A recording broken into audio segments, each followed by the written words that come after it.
الفارق بين الحق والباطل والتوحيد والشرك، والصلاة والسلام على نبينا الكريم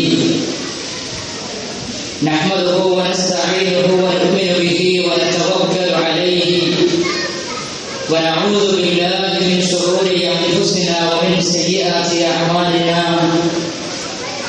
من يهده الله فلا مضل له ومن يضلل فلا هادي له، وأشهد أن لا إله إلا الله وحده لا شريك له، وأشهد أن محمدا عبده ورسوله أرسله بالهدى ودين الحق ليظهره على الدين كله ولو كره المشركون.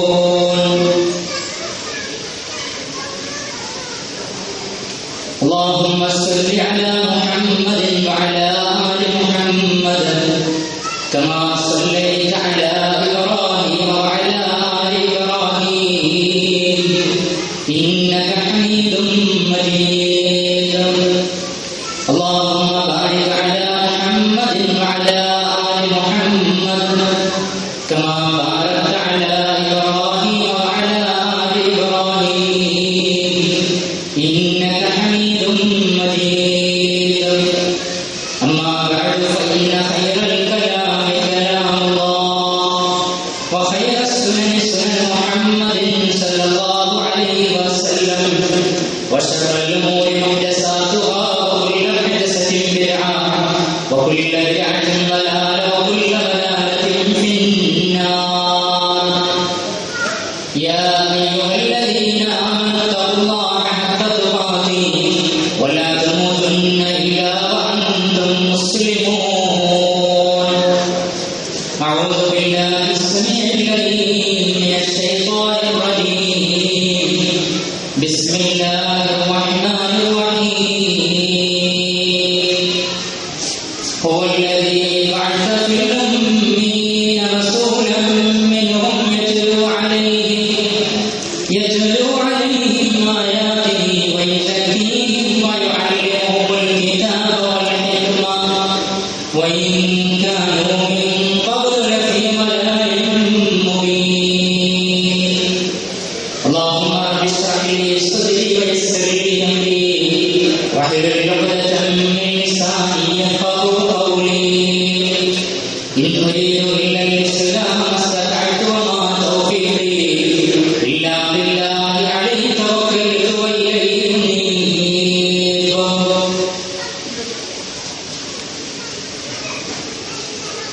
വേദിയിലിരിക്കുന്ന ബഹുമാനിയായ വ്യക്തിത്വങ്ങളെ, ഖുർആനാണ് പരിഹാരം പ്രൗഢമായ പ്രമേയത്തിൽ കുവൈറ്റ് ഇസ്ലാമിക് സെന്റർ സംഘടിപ്പിച്ച രണ്ടാമത് ഖുർആൻ സമ്മേളനം ഉദ്ഘാടനം നിർവഹിച്ച എൻ്റെ ആദരണീയനായ അധ്യാപകൻ, Indian Islamic movement general secretary, government of ഇന്ത്യയുടെ കേരള സ്റ്റേറ്റ് ന്യൂനപക്ഷ കോർഡിനേറ്ററുമായിട്ടുള്ള ഡോക്ടർ ഹുസൈൻ മടവൂർ, ഞാനറിയുന്ന ഇസ്ലാം വിഷയത്തിൽ ലളിത സുന്ദരമായി സംസാരിച്ച ബഹുമാനായ കൃഷ്ണൻ കടലുണ്ടി,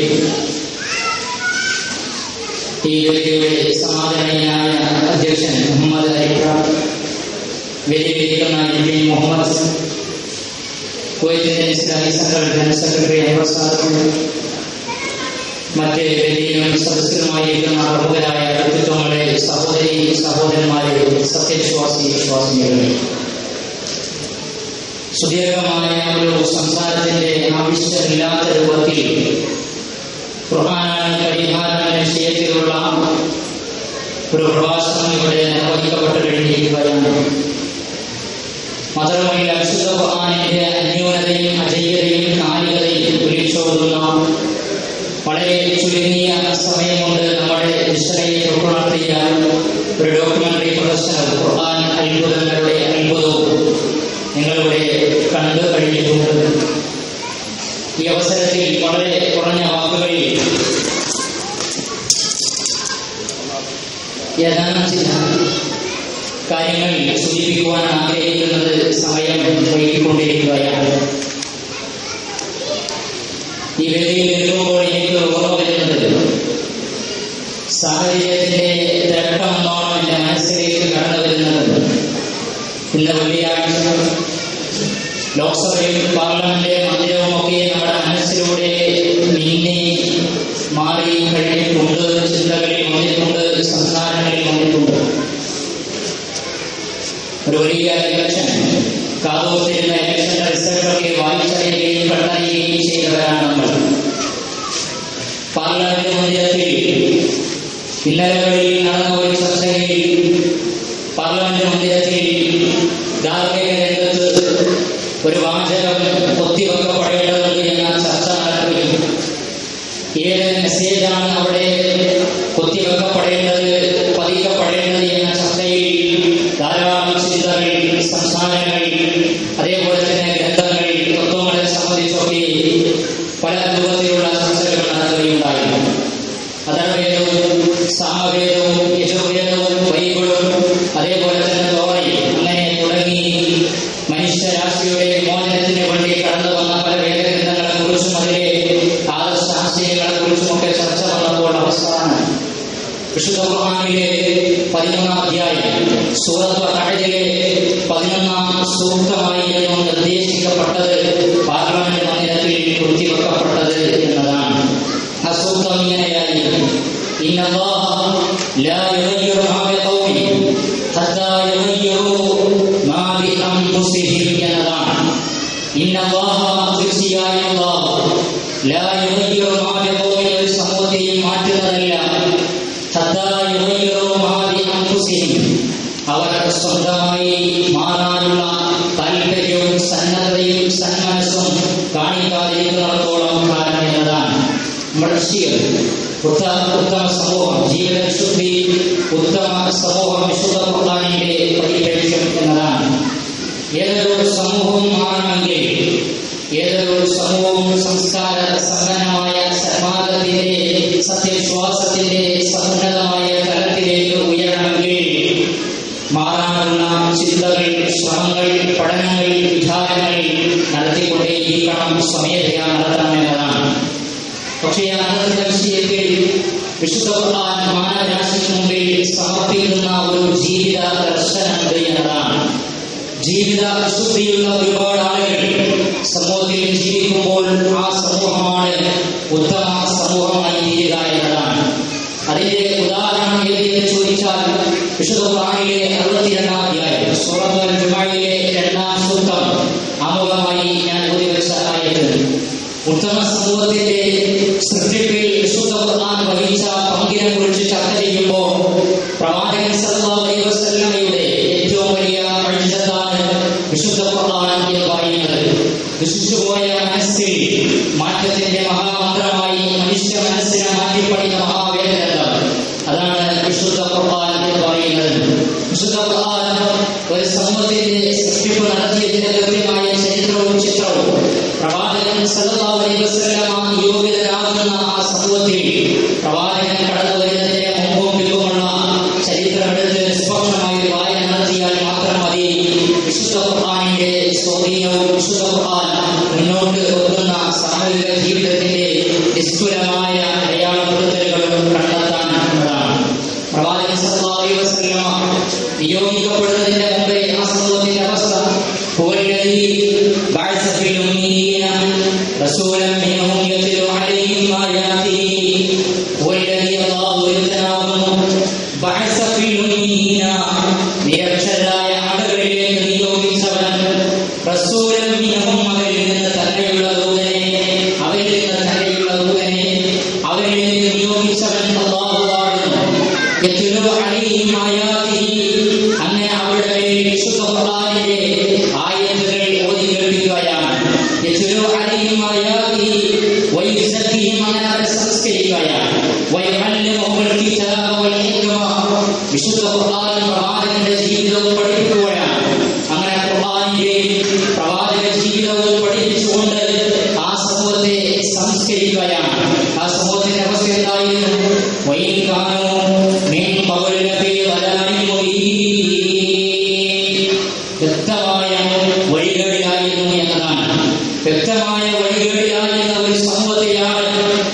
പ്രവാചകൻ സല്ലല്ലാഹു അലൈഹി വസല്ലം നിയോഗിതനായി ഉയർത്തിക്കൊണ്ടുവരുന്നത്.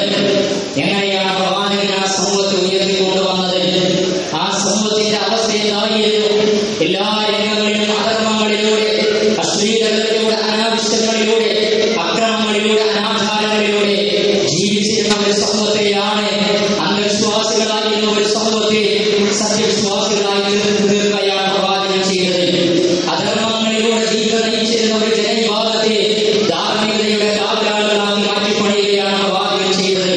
പരസ്പരം തമ്മിലടിച്ച് സ്വാർത്ഥ താല്പര്യങ്ങൾക്ക് വേണ്ടി ജീവിതത്തെ മാറ്റിവെച്ചിരുന്ന ആളുകളെ പരോപകാരികളായ ലോകസമൂഹത്തിന്, മനുഷ്യ സമൂഹത്തിന് വേണ്ടി ജീവിതത്തെ സമർപ്പിക്കുന്ന സമുന്നതമായ സാഹോദര്യത്തിന്റെ അടയാളപ്പെടുത്തിയ ആളുകളായി തീർക്കുകയാണ് പ്രവാചകൻ അവരെ. ഇങ്ങനെയായിരുന്നു പ്രവാചകൻ നിർവഹിച്ചത്. വിശുദ്ധ ഖുർആനിന്റെ ആയത്തുകൾ അവരെ ഓതി കേൾപ്പിക്കുകയാണ്. വിശുദ്ധ ഖുർആൻ അവരെ പഠിപ്പിക്കുകയാണ്. വിശുദ്ധ ഖുർആൻ കേൾക്കുന്നതിലൂടെയാണ് അവർക്ക് മാറ്റമുണ്ടായത്. വിശുദ്ധ ഖുർആനിലെ 20-ാം അധ്യായം സൂറത്ത് ത്വാഹയിലെ അധ്യായത്തിന്റെ ആമുഖ ആയത്തുകൾ കേട്ടതിലൂടെയായിരുന്നു മഹാനായ ഉമർ റളിയല്ലാഹു അൻഹു, ഉമർ എന്ന് പറയുന്ന കല്ലിന്റെ ഹൃദയമായി ജീവിച്ചിരുന്ന, കല്ലിന്റെ കനമുള്ള കഠിന ഹൃദയവുമായി ജീവിച്ചിരുന്ന ഉമർ എന്ന് പറയുന്ന മനുഷ്യന്റെ കൂടെ റളിയല്ലാഹു അൻഹു ആ മനുഷ്യനെ പടച്ചവൻ അനുഗ്രഹിക്കട്ടെ, തൃപ്തിപ്പെടട്ടെ എന്ന അർത്ഥമുള്ള പ്രാർത്ഥന ചേർത്ത് വെച്ചുകൊണ്ട് മുസ്ലിം സമൂഹം പ്രാർത്ഥിക്കേണ്ട അവസ്ഥയിലേക്ക് ഉമർ റളിയല്ലാഹു അൻഹുവിനെ ഉയരാൻ സാധിച്ചത് വിശുദ്ധ ഖുർആനിലെ സൂറത്തുൽ ത്വാഹയിലെ ആദ്യ ഭാഗത്തുള്ള ആയത്തുകളായിരുന്നു എന്നതാണ്. അതാണ് വിശുദ്ധ ഖുർആനിന്റെ സ്വാധീനം എന്ന് പറയുന്നത്.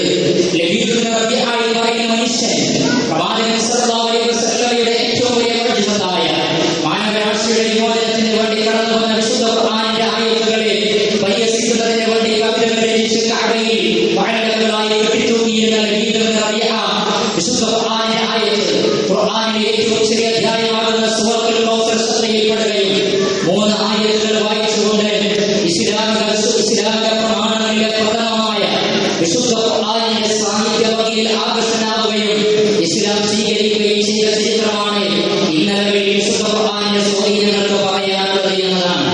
വലീദ് ഇബ്നു മുഅയ്യ എന്ന് പറയുന്ന മനുഷ്യനെ പ്രവാചകൻ സല്ലല്ലാഹു അലൈഹി വസല്ലമയുടെ സന്നിധിയിലേക്ക് ഖുർആനിനെ വിമർശിക്കുന്നതിന് വേണ്ടി അയക്കുന്നത് അബൂജഹലായിരുന്നു എന്നതാണ്. വിശുദ്ധ ഖുർആൻ പ്രവാചകൻ സല്ലല്ലാഹു അലൈഹി വസല്ലമയുടെ സദസ്സിൽ വന്നുകൊണ്ട് വലീദ് ഇബ്നു മുഅയ്യ കേൾക്കുകയാണ്. കേട്ടുകൊണ്ട് അദ്ദേഹം സ്പർദ്ധിച്ചു പോവുകയാണ്, അത്ഭുതപ്പെട്ടു പോവുകയാണ്. അങ്ങനെ പ്രവാചകന്റെ സന്നിധിയിൽ നിന്ന് അബൂജഹലിന്റെ അടുക്കലേക്ക് വന്നുകൊണ്ട് വലീദ് ഇബ്നു മുഅയ്യ പറയുന്ന ചില വാക്കുകളുണ്ട്. അദ്ദേഹം പറയുകയാണ്, മുഹമ്മദ് എന്ന് പറയുന്ന വ്യക്തിത്വത്തിന്റെ സമൂഹത്തിനകത്ത് സ്വാധീനം ഉണ്ടാക്കുന്നത് വിശുദ്ധ ഖുർആൻ എന്ന് പറയുന്ന ആദർശത്തിന്റെ, സാഹിത്യത്തിന്റെ ഉന്നതമായ തലമുറയാകുന്ന വിശുദ്ധ ഖുർആനിന്റെ സ്വാധീനമാണ് ജനങ്ങൾ ആ ഗ്രന്ഥത്തിലേക്ക് ആകർഷിക്കപ്പെടുന്നത് എന്നതാണ്. പ്രവാചകൻ സല്ലല്ലാഹു അലൈഹി വസല്ലമയുടെ ജീവിതത്തിലേക്ക് ആകർഷിക്കപ്പെടാനുള്ള കാരണം എന്ന് പറയുന്നത് പ്രവാചകൻ സല്ലല്ലാഹു അലൈഹി വസല്ലമയുടെ കയ്യിലുള്ള ആയുധമായിരുന്നു എന്നതാണ്. ഏതായിരുന്നു പ്രവാചകന്റെ കയ്യിലുള്ള ആയുധം? പ്രവാചകൻ സല്ലല്ലാഹു അലൈഹി വസല്ലമയുടെ കയ്യിലുള്ള ആയുധം വിശുദ്ധ ഖുർആനായിരുന്നു എന്നതാണ്. എന്നിട്ട് അബൂജഹലിനോട് പറയുകയാണ്, ഫവല്ലാഹി മാ ഫീകും റജുലുൻ അലമിൽ അശ്ആരി, നിങ്ങൾക്കിടയിൽ കവിതകൾ കൊണ്ട് ഗംഭീരം തെളിയിക്കാൻ സാധിക്കുന്ന ഒരു മനുഷ്യൻ എന്നേക്കാൾ ഉന്നതനായിക്കൊണ്ടില്ല എന്ന് ഞാൻ മനസ്സിലാക്കുന്നു. വലാ അഅലമു ബിർജിഹാ വബിഖസ്ദിഹാ മിന്നി വവല്ലാഹി മാ അശ്ബിഹു അല്ലദീ യഖൂലു ശൈഉൻ മിൻ ഹാദാ വല്ലാഹി ഇന്ന ഖൗലിഹി അല്ലദീ യഖൂലു ഹലാവ. തീർച്ചയായും പ്രവാചകൻ സല്ലല്ലാഹു അലൈഹി വസല്ലമ മുഹമ്മദ് എന്ന് പറയുന്ന വ്യക്തിത്വം പറയുന്ന വിശുദ്ധ ഖുർആനിന്റെ ആയത്തുകൾക്ക് വല്ലാത്തൊരു മാധുര്യമുണ്ട് എന്നതാണ്. അതിന് വല്ലാത്തൊരു ആകർഷണമുണ്ട് എന്നതാണ്. വഇന്നഹു ലമുസ്മിറുൻ അലാഹു, അതങ്ങനെ പടർന്ന് പന്തലിക്കുക തന്നെ ചെയ്യും. അതിന്റെ വേരുകൾ ഭൂമിയിലേക്ക് അങ്ങനെ പകർന്നിട്ടുണ്ട് എന്നതാണ്. വഇന്നഹു ലതഅലമു, തീർച്ചയായും അത് ഉയരുന്നിടത്തേക്ക് ചർച്ചയാക്കപ്പെടുന്ന അവസ്ഥകളിലൊക്കെ അത് വ്യാപരിക്കപ്പെടുന്ന രംഗങ്ങളുണ്ടാകും എന്നതാണ്. ആ സന്ദർഭത്തിൽ അബൂജഹൽ പറഞ്ഞു, ഇതിനു വേണ്ടിയായിരുന്നു ഞാൻ മുഹമ്മദിന്റെ അടുക്കലേക്ക് തന്നെ അയച്ചത് വിശുദ്ധ ഖുർആനിനെ വിമർശിക്കാനും പ്രവാചകനെ പരിഹസിക്കാനുമുള്ള വല്ല കവിതകളുണ്ടോ എന്ന് അന്വേഷിക്കുന്നതിന് വേണ്ടിയായിരുന്നില്ലേ പ്രവാചകന്റെ സന്നിധിയിലേക്ക് വിശുദ്ധ ഖുർആൻ പഠിപ്പിക്കുന്ന സദസ്സിലേക്ക് തന്നെ പറഞ്ഞയച്ചത് എന്ന് പറഞ്ഞുകൊണ്ട് വലീദ് ഇബ്നു മുഅയ്യ ഭീഷണിപ്പെടുത്തുകയാണ്. അങ്ങനെയായിരുന്നു വലീദ് ഇബ്നു മുഅയ്യ ആ ഭീഷണിക്ക് വഴങ്ങിക്കൊണ്ടാണ് വിശുദ്ധ ഖുർആനിനെ വിമർശിക്കേണ്ടി വന്നത് എന്നതാണ്.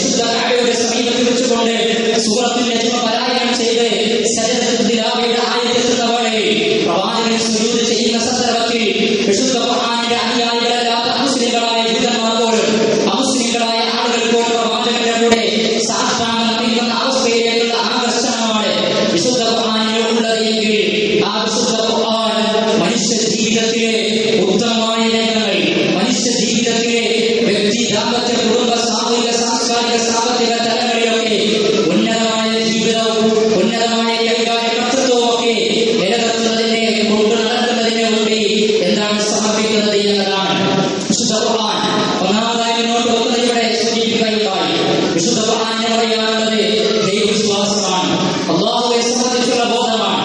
വിശുദ്ധ ഖുർആനിലെ 2-ാം അധ്യായം സൂറത്തുൽ ബഖറയിലെ 21-ാം സൂക്തത്തിലൂടെ യാ അയ്യുഹന്നാസ് വഅബ്ദു റബ്ബക്കും അല്ലദീ ഖലഖക്കും വല്ലദീന മിൻ ഖബ്ലിക്കും ലഅല്ലക്കും തത്തഖൂൻ.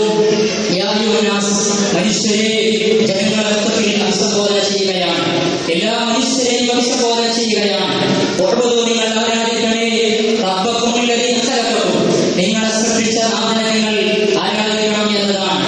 എല്ലാവരെയും സൃഷ്ടിച്ച നാഥനെയായിരിക്കണം ആരാധിക്കേണ്ടത്. സൃഷ്ടികൾ ആരാധിക്കാൻ പാടില്ല എന്നതാണ്. ആൾദൈവങ്ങൾ ആരാധിക്കാൻ പാടില്ല, പ്രവാചകന്മാർ ആരാധിക്കാൻ പാടില്ല. അതേപോലെ തന്നെ ഏതൊക്കെ ചരാചരങ്ങളുടെ അവയൊന്നും ആരാധിക്കപ്പെടാൻ വണങ്ങാൻ പാടില്ലാത്ത ഒന്നാണ്. എല്ലാവരെയും സൃഷ്ടിച്ച നാഥനെ മാത്രമായിരിക്കണം ആരാധിക്കേണ്ടത് എന്നതാണ്.